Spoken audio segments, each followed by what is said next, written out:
The Berlin Blockade wasn't just about a city under siege. It was democracy's first major test against communist aggression. In June 1948, Stalin made a calculated gamble that would define the Cold War. Could he starve West Berlin into submission without triggering World War III? This crisis revealed the fundamental difference between democratic and authoritarian decision-making. While Stalin ruled by decree, Truman consulted Congress, allied with NATO partners, and chose economic solutions over military force, proving that democratic restraint could defeat dictatorial aggression.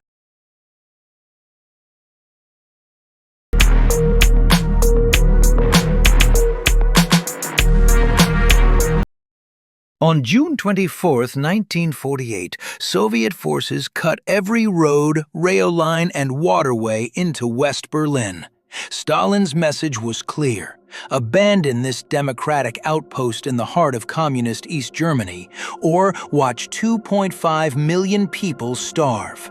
The Soviet leader calculated that Western democracies lacked the will for prolonged commitment. He was wrong. President Truman faced an impossible choice. Military force meant World War III, potentially nuclear war.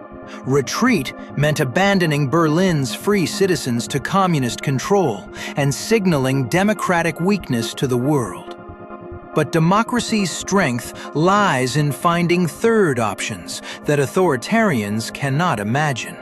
General Lucius Clay proposed an audacious solution: supply Berlin entirely by air. Military advisors called it impossible. Stalin called it temporary theatrics. Both underestimated democratic determination. On June 26, 1948, the first American cargo planes landed at Tempelhof Airport. Operation Vittles, the Berlin airlift, had begun. The Berlin airlift showcased everything that separates democratic societies from authoritarian regimes.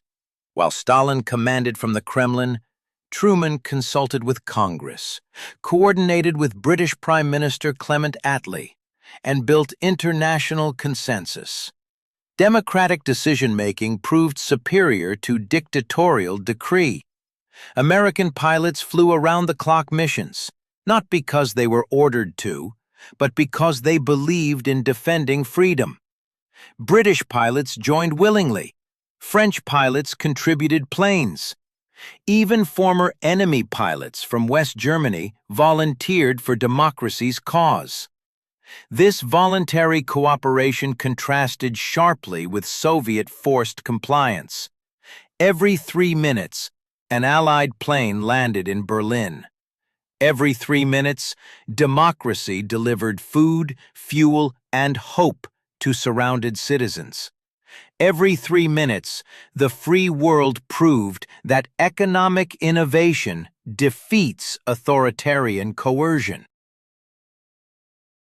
The Berlin Blockade introduced the world to modern economic warfare, a preview of today's sanctions, trade wars, and financial pressure campaigns.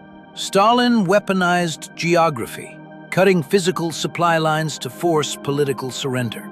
This tactic echoes today's authoritarian playbook: Russia cutting gas to Europe, China restricting rare earth exports, Iran threatening oil supplies. But democratic economies proved more resilient than authoritarian leaders anticipated. The airlift cost $224 million, expensive, but far less than war. American factories increased production. British logistics expertise optimized flight schedules. Market economies adapted faster than command economies could respond. When Putin cut gas supplies to Europe, democratic nations diversified energy sources. When China restricted trade, democracies built alternative supply chains. The Berlin airlift established this pattern of democratic economic resilience. Stalin expected Western resolve to crumble within weeks. He miscalculated democratic determination. Month After months, Allied planes flew through winter storms, spring rains, and summer heat. Democratic societies proved they could sustain long-term commitments when defending fundamental principles. By spring 1949, the airlift was delivering more supplies than pre-blockade rail shipments. Democratic efficiency exceeded communist expectations. On May 12, 1949, Stalin quietly lifted the blockade.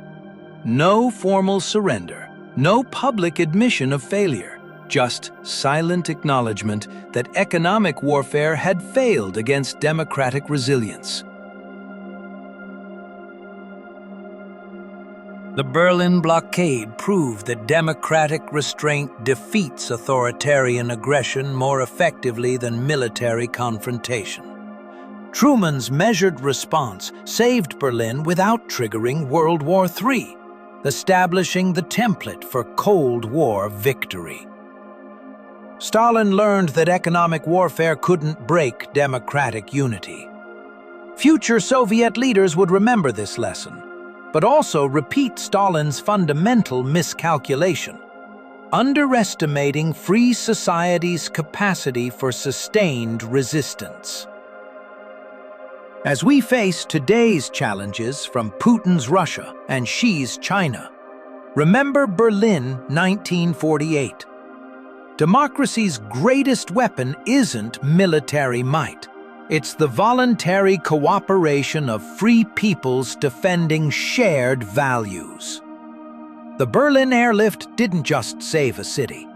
It saved the idea that democracy could defeat dictatorship through persistence, ingenuity, and moral courage.